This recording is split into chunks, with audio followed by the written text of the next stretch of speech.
নমস্কার, মন ব্লগে সবাইকে অনেক অনেক স্বাগত। আজ সকাল সকাল আমরা উঠে পড়েছি আর মুনের স্নান করে স্কুল ড্রেসও পরা হয়ে গেছে। তো সম্পূর্ণ পর্বটি দেখতে থাকুন, আশা করি ভালো লাগবে।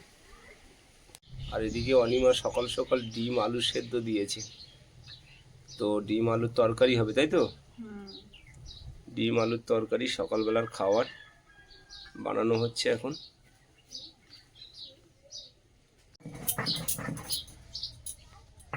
ঝটপট করছে সকালবেলা। এই আলু জিরে আর আদা একসঙ্গে বেটে নিচ্ছে। এদিকে কড়াইটাও বসিয়ে দিয়েছে, দেখছি সেটা জ্বলে গেছে উনুনটা, তাড়াহুড়ো করছে। আমার দিদি আসার কথা আজকে, ও বেরিয়েছে, ওর জন্য আরো তাড়াহুড়ো করছি, রান্নাটা করি, সকালে এসে তো দুটো খাবে।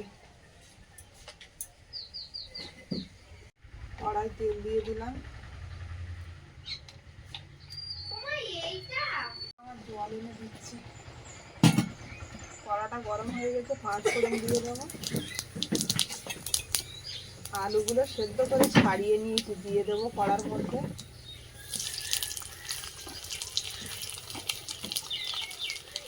ডিমগুলো কিন্তু আমি তেলে ভাজবো না, না ভাজতে হবে না, সেদ্ধ অবস্থাতেই দেবো তরকারিতে। ভালো করে ভেজে নেবো গোটা অবস্থায়।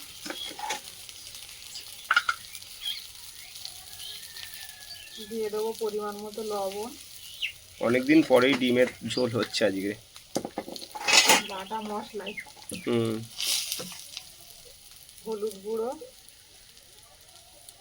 এবার যা রান্না হবে সব বাটা মশলার তরকারি হবে, শরীরের কথা থেকে। হালকা জল দিয়ে দেবো। এদিকে মুনমুন বসে কুল পিঠে খাচ্ছে নুন দিয়ে। গাছের ফুল বেড়েছে, নাকি ফুল পেয়েছে জানো? হ্যাঁ, তো নিয়ে যাবে। এখনো পাকিনি, আমি দেবো কোনে প্যাকেট করে। চেয়েছিল, বলে ভালো তো তোদের গাছে। মুনমুন, এটা আমাদের গাছে কুল খাচ্ছে তো? বাহ, কত আনন্দ, আমাদের বাড়ির গাছে কুল খাচ্ছে মুনমুন। ও আবার একা পারে না, অনেক লোক ডেকে এনে তারপর পারে। একা খেতে পছন্দ করে না। আমি একা পেরেছি। সকালবেলা চান টান করে মুনমুন গাছের দিকে গেল, তো আমি বললাম কি ব্যাপার মুনমুন, কুল গাছে কেন? তো বললো কুল পেকে গেছে।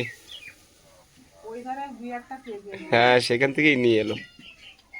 খালি পেটে অত কুল খেও না, ভাত খাবে।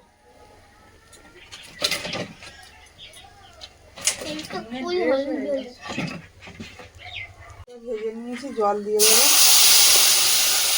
সিদ্ধ করে রাখা ডিমগুলো দিয়ে দেবো। একদম সাদা সিধা রান্না, একদম সেদ্ধ রান্না।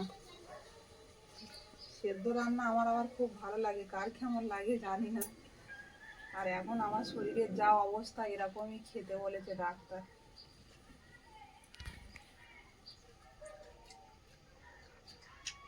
রান্নাটা খুলে দেখে নেবো। ডিমের তরকারি দিয়ে একটা দারুণ সেন্ট বেরোচ্ছে ডিমের। আদা, কাঁচা লঙ্কা, জিরে একসঙ্গে বেটে রেখেছিলাম, দিয়ে দেবো।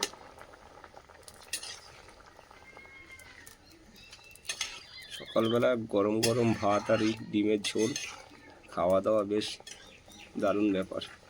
ডিম ভাজিনি বোঝা যাচ্ছে, দেখেছো? ঠিক আছে, বোঝাই যাচ্ছে না।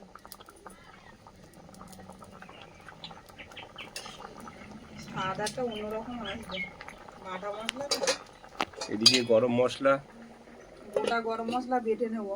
দারচিনি, এলাচ আর লবঙ্গটা ঘরে মুনকে আনতে বলছি। যাও, কোটোই আছে, দেখো। দেখো তো।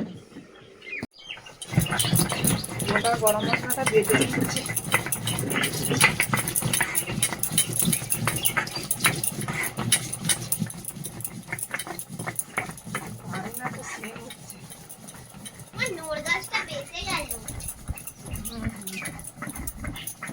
একটা নোড় গাছ এনেছিল, সেটা বেঁচে গেছে। আঁশফল গাছটাও বেঁচে গেছে, দেখেছো মুন? তোমার পিছনে আঁশফল সকাল হলে মুন খাবে, ওই যে লাগানো হয়েছে। আনন্দ করবে। হ্যাঁ একদম লাল লাল পাতা ছেড়েছে লেবু গাছে এবার ফুল এসেছে কত। হুম।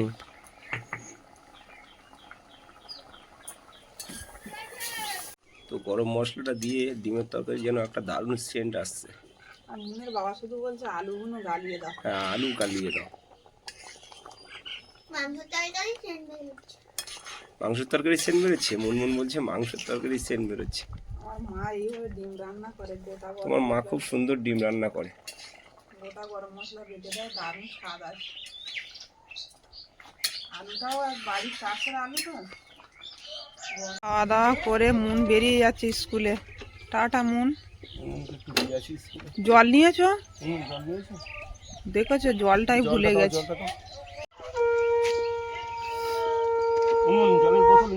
মুন জল খেয়ে নেবে, হ্যাঁ? মনে থাকবে তো? জল খেয়ে আবার জল ভরে আবার খাবে, হ্যাঁ? আর পেট ভরে ভাত খেয়ে নেবে, ঠিক আছে? টাটা।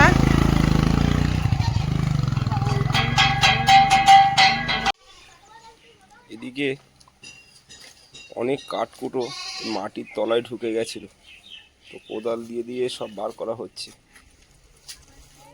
স্নান করার হাতে একেবারে পরিষ্কার করে নিই। এখানে আবার কদিন পরে মলি দিয়ে প্যান্ডেল হবে। হ্যাঁ হ্যাঁ, পরিষ্কার করে দাও। কদিন ধরেই আর এখানে বর্ষার সময় ছিল তো সব পুঁতে কাঠ গেছে ফাট সব সব। পরিষ্কার করতে হয়েছে। তারপরে এইদিকে তলায়, মাটির তলায় দেখছি এই যে ছিপ মা কিনেছিল, সেই যে ছিপ, সেটা মাটির তলায় পাওয়া গেছে। এই ছিপ অনেক খোঁজা হয়েছিল, চাম্পাহাটি থেকে কিনে নিয়ে এসেছিল মা। সেই কি, বর্ষার সময় অনেক খুঁজেছি, পাইনি। হ্যাঁ হ্যাঁ।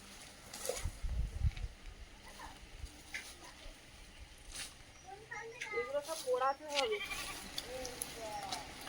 হ্যাঁ, জঞ্জাল সব পুড়িয়ে পরিষ্কার করতে হবে সামনেটা।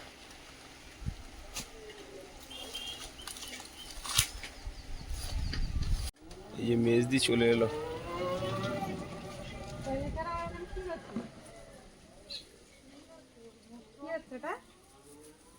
আর বলো না, সব মন স্কুলে গেছে। মুনের বাবা আর আমি ডাক্তারের কাছে যাচ্ছি, রিপোর্টে কি এসছে দেখি ডাক্তারবাবু কি বলে, সেই বিষয়ে আলোচনা করতে যাচ্ছি।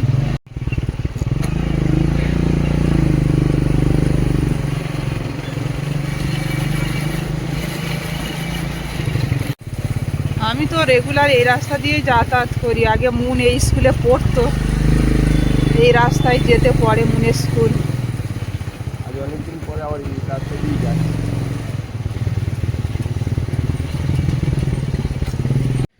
ডাক্তারখানায় পৌঁছে গেছি আমরা। ডাক্তারবাবু কোথায় নেই?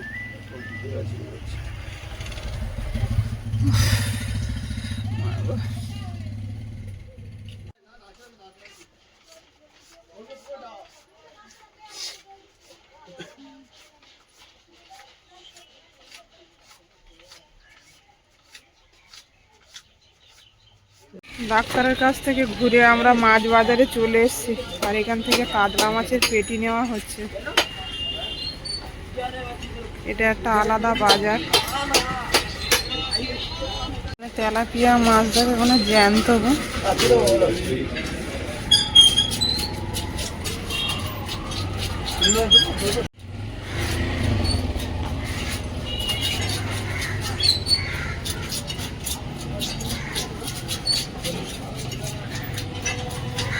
এটা পুরোটাই মাছের বাজার, এই মাথা থেকে ও মাথা পুরো সব ব্যবসায়ীরা উঠে গেছে।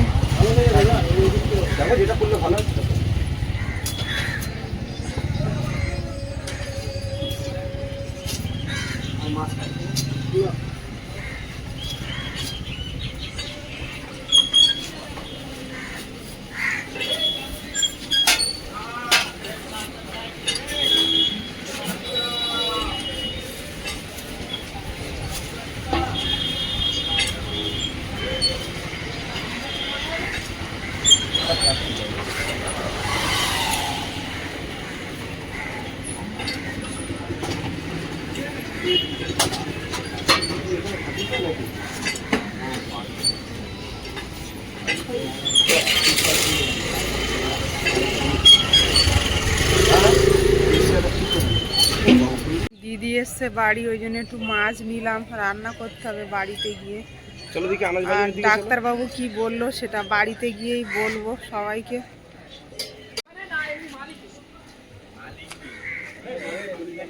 মাছ নিলাম, একটু সবজি নিতে হবে, এখান থেকে একটু সবজি নেব। তো এখন তো অনেক বেলা হয়ে গেছে, বাজারও গুড়িয়ে গেছে, বাগানের টাটকা সবজিটা আর পাওয়া যাবে না, 12টা বাজে। কি দিয়ে খাবে কাতলা মাছ? ঝাল খাবে? না দাঁড়া আসতে।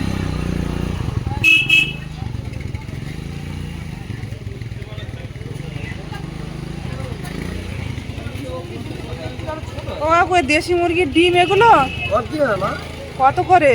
12 টাকা বেশি, 11 টাকা পিস দেবো আমি। অরিজিনাল মাল দোকান।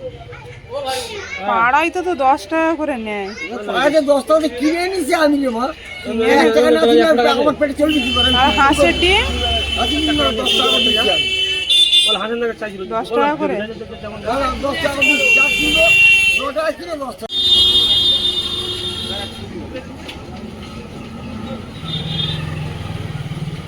বাজার করা চলছে এখান থেকে। এই লাল পেঁয়াজ এগুলো না?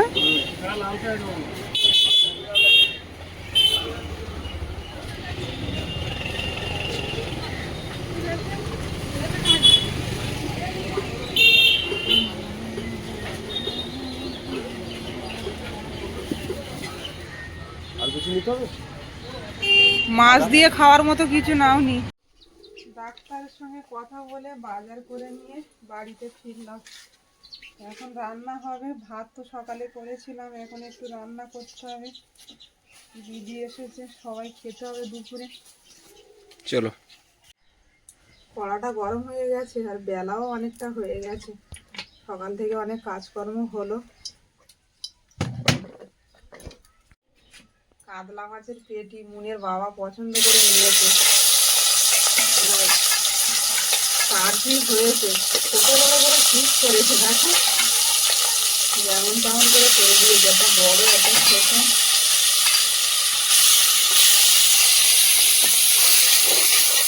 প্রচুর গাঁটি দিয়ে রান্না হবে, আর তেল একদম অল্পই দিয়েছে।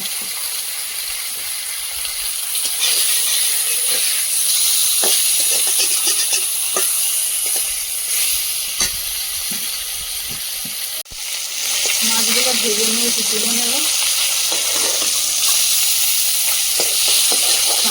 মাছও কতটা হলো এই 4 পিস মাছে?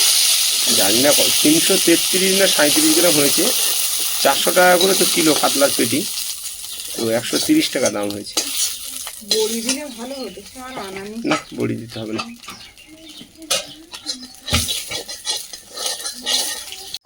এই তেলের মধ্যে 5 ফোড়ন দিয়ে দিলাম, আর এখানে কচু আর আলু লবণ আর হলুদ মিশিয়ে রেখেছিলাম, দিয়ে দেবো। দারুণ দারুণ, যত ধরনের রান্না হচ্ছে একদিকে বুঝতে পারছি।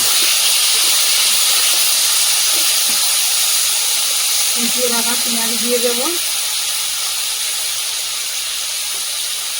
কাঁচা লঙ্কা কুচি। ঝাল ঝাল হবে, কচুর মাছের তরকারি তো।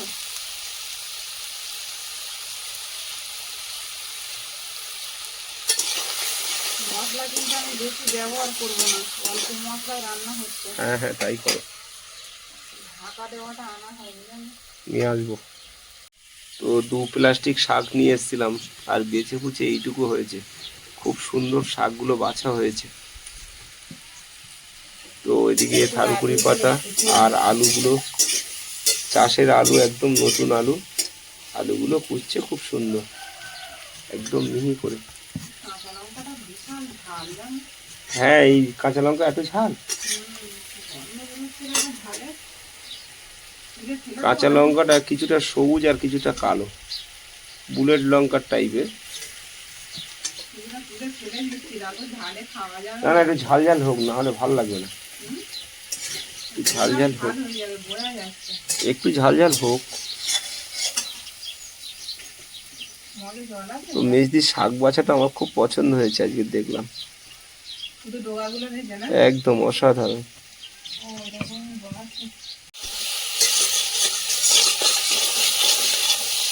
তরকারিটা হচ্ছে একটু ভালো করে রান্না করতে হবে। অনেকদিন পর কাতলা মাছের পেটি, অনেকদিন বলতে কবে এনেছিল মনে নেই।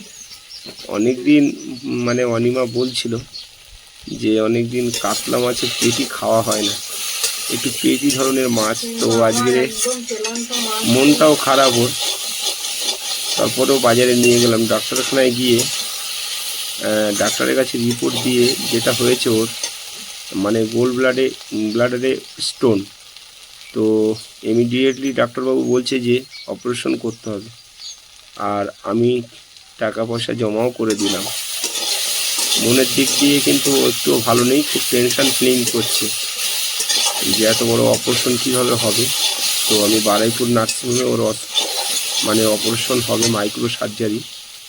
আর যেটা বলার, অনেক বন্ধুরা হয়তো জানে না যে আমি তাড়াহুড়ো করে কেন এটা করছি, কেননা ওকে নিয়ে আমি ভাবছিলাম ভেলোরে যাব, কিন্তু এই মুহূর্তে ভেলোরে গেলে অনেক টাকা খরচ। আদা আর জিরে বেটে রেখেছিলাম, দিয়ে দেবো। সামান্য জল দেবো।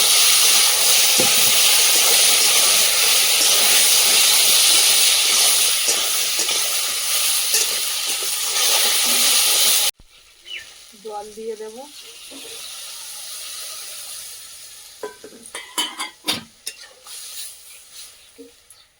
তো এই মুহূর্তে আমাদের কাছে টাকা পয়সা সেইভাবে নেই যে ভেলোরে গিয়ে ট্রিটমেন্ট করব। আর যে টাকাটা সংগ্রহ করেছি সেটাও এক জায়গা থেকে সুদ করে নিয়ে অনিমার এই যে সার্জারিটা করছি সম্পূর্ণ মানে খুব তাড়াহুড়ো করে, কেননা ওর 1 মাস লেট হয়ে গেছে। 1 মাস আগে থেকে এই যন্ত্রণাটা হচ্ছিল। আর এই ধরনের সার্জারি অনেকেরই হয়তো করতে হচ্ছে। তো আমরা তো ফার্স্ট টাইম, বুঝতেও পারছিলাম না যে কিভাবে কি করব। আর আমারটা ফটো বেশি করে ডাক্তার বাড়াবাড়ি হয়ে দেখার গেছে। পরে ধরা পড়লো যে সার্জারি করতেই হবে 2-1 দিনের মধ্যে। 2-1 দিনের তাছাড়া মধ্যে। সময় নেই। সেটাই, হ্যাঁ। আর খাদ্যনালীতে স্টোন, ওটা অনেকটাই বড় হয়ে গেছে, আর গলব্লাডারে স্টোন। সারাক্ষণ যন্ত্রণা দিচ্ছে, মানে ও ওষুধ সুস্থ খেয়ে কোনো বোধ মনে রকমে করছে না। আছি, কিন্তু যন্ত্রণা সবসময় হচ্ছে আর হাসি মুখে আছি। তো আজকে ডাক্তারবাবুকে টাকা দিয়ে এলাম। আর কালকের থেকে ওর যে সমস্ত রিপোর্টগুলো করার আছে আর বাদবাকি সেগুলো শুরু হয়ে যাবে। ডাক্তারবাবু জানিয়ে দেবে কবে সার্জারিটা হবে। তো ওর সার্জারিটা হবে বারুইপুর নার্সিংহোমে। এটা আপনাদেরকে জানানোর খুবই দরকার ছিল যে অনিমার কী হয়েছে। ফটো করলাম কেন। আমি কিন্তু কোনোদিন কোনো সার্জারি আমার হয়নি। ও আর খুবই আমি টেনশন করছে আর ভয়ও এত পাচ্ছে। বড় অপারেশন কোনোদিন আমার করতে হয়নি, এই মনে হয় প্রথমবার। তো আমি সামনে ভীষণ বেশ কিছুদিন টেনশনে আগেই আছি। বাবা তো গত হয়েছেন, এমনি খুব টেনশানে তার ভিতরে। আর শরীরের যেটা সমস্যা সেটা ধরা পড়েছে ঠাকুরের দয়ায়, সেটাও খুব একটা বড় কথা যে সময় মতন রোগটা ধরা পড়েছে। ডাক্তারবাবু বলছে যে এরপর বেশি দেরি হলে এটা লিভারে জন্ডিস হয়ে যাবে, তখন আর কিছু করার থাকে না। একদম। তো সেই জন্য খুব তাড়াহুড়োর মধ্যেই সার্জারিটা আমার করাতে হবে, 2-1 দিনের মধ্যেই। তো সেইভাবেই হচ্ছে, এটাই বলার ছিল। তরকারিতে জল দিয়ে দিয়েছি, ঢাকনাটা দিয়ে দেবো। তো দিদি অনেক অনেকগুলো কাজ করে দিল। দুশ্চিন্তার মধ্যে যে রোগটা ধরা পড়েছে, এটাই ভালো। কালকে মোটামুটি সব রিপোর্ট হবে আমার। আর আর সুন্দরবনে ফোন করলাম মায়ের কাছে, বাবার কাছে। তো দাদাদের সবাইকে পরামর্শ নিলাম, ওরাও বললো যে এখানে করে নাও। আর টাকা পয়সা খুবই ক্রাইসিস ছিল। তো আমি যেভাবে হোক আমার মানে কাছে ফান্ড থেকে একটাও টাকা টাকা ছিল না, বাবা একদমই, মারা যাওয়ার পর। হ্যাঁ হ্যাঁ হ্যাঁ। তো খুব সমস্যার মধ্যে আমরা আছি। আর কি হবে সবটাই ভগবান জানে, সবই ভগবান ভরসা। এরকম যে একটা বিপদ আসবে আমরা সত্যিই বুঝতে পারিনি। খারকুল পাতাটা বাড়লাম, একদম একটুখানি হয়ে গেছে। ওই ঠিক আছে, বেছে বেছে সব খারাপ পাতা ছিল না, এখন তো ফেলে দিয়েছি। পাওয়া যাচ্ছে না পাতা। এদিকে দেখি কি অবস্থা। ওহ, তরকারি দিয়ে দারুণ সেন্ট বেরোচ্ছে, মাছ দাওনি তারপরও। আটি কচি মানে ব্যাপারটাই আলাদা। কচুগুলো তো দারুণ সেদ্ধ হয়েছে নাকি? হ্যাঁ হ্যাঁ। হ্যাঁ, সেদ্ধ হয়ে গেছে। বেলাও হয়ে গেছে এদিকে। কচুগুলো বড্ড বড় বড় করে কাটা হয়ে গেছে বলো। ঠিক আছে, একটু ওর বড় বড় বড় মাছে বড় কচু না কাটলে ভালো লাগবে?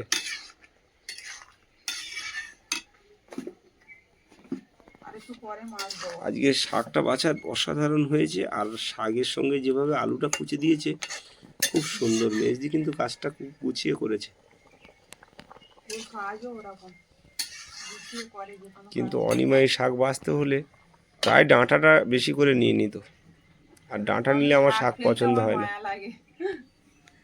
শাকটা খুব পছন্দ আমার।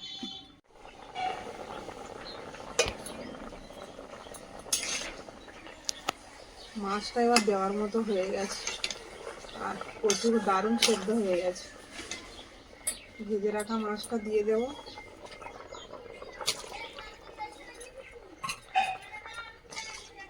চার পিস মাছে এক কড়া তরকারি। 4 জন মানুষ 4 পিস মাছ, অনিমা, মেজদি, মুন, আমি 4 জন একদম হিসাব করে কেটে দিয়েছে।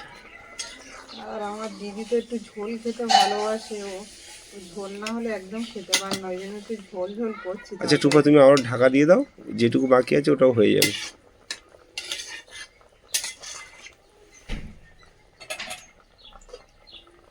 আর একটু ঢাকনা দিয়ে রাখলাম। শাকটা ভাজা করলে ভাত দিয়ে দেবো সবার মানে ভাজা হয়ে যাচ্ছে। টাইমটা অনেকটাই হয়েছে। ঢাকনাটা তুলে দেখে নেবে,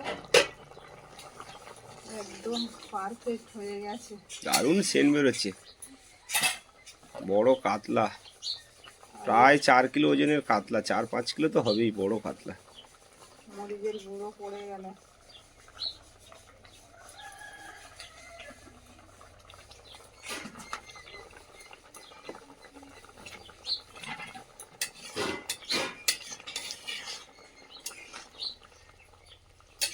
বাড়িতে কেউ এলে তখন একটু ভালো লাগে, হ্যাঁ, তাই না?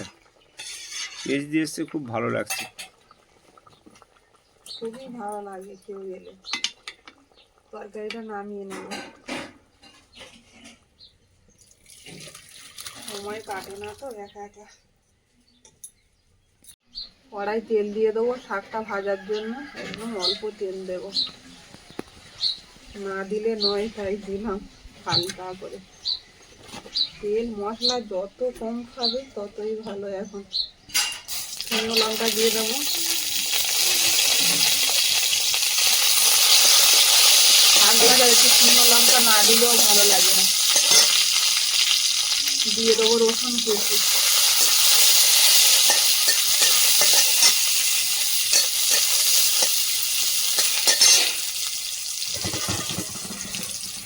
এখানে শাক আর আলুটা মিশিয়ে একদম ভালো করে অসাধারণ অসাধারণ কুচিয়েছে। দিয়ে দেবো কড়ার মধ্যে। শাকটা কিন্তু খেতে দারুণ লাগে। দারুণ বাছা হয়েছে না, ওই বাছার কাছেই তো কায়দা।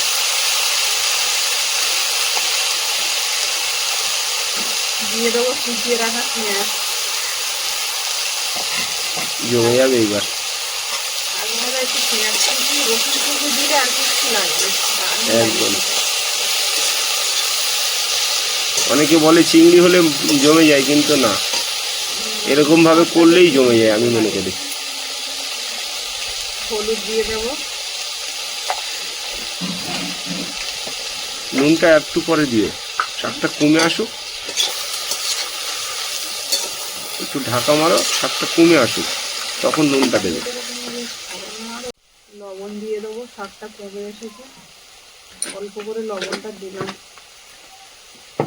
নিবো আছে হতে থাকবে। ঢেকে ঢেকে করো, দারুণ হবে। শাক তো কচি শাক একদম নরম শাক।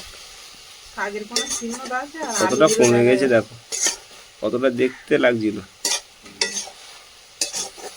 আর মেয়েগুলো সেইভাবে বেঁচে হ্যাঁ, মেজদি শাক দারুণ ভাবে মানে বাঁচলো আজকে, অসাধারণ।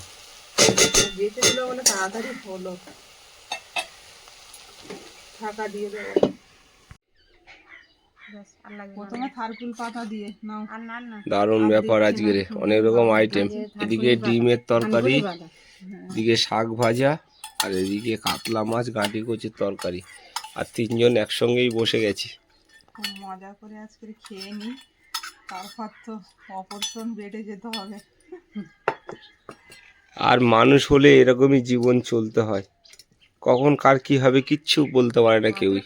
ভালো টেনশনে আছি কিন্তু। টেনশন করার কোনো দরকার নেই, পেট ভরে ভাত খাও।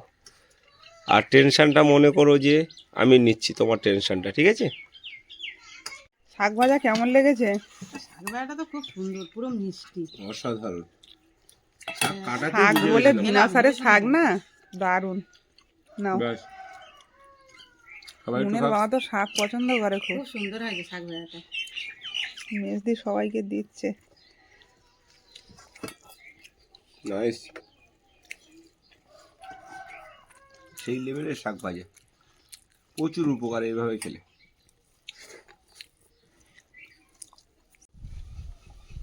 কাতলা মাছের তরকারিটা কিন্তু দারুণ লেগেছে, বল মেজদি? গাঁটি কচি দিয়ে কাতলা মাছের তরকারি তো অসাধারণ। ডিম খাওয়া হলো না যে। লাস্টে তো ওটা দারুণ খাচ্ছি আজকে। মাছের পর। এনে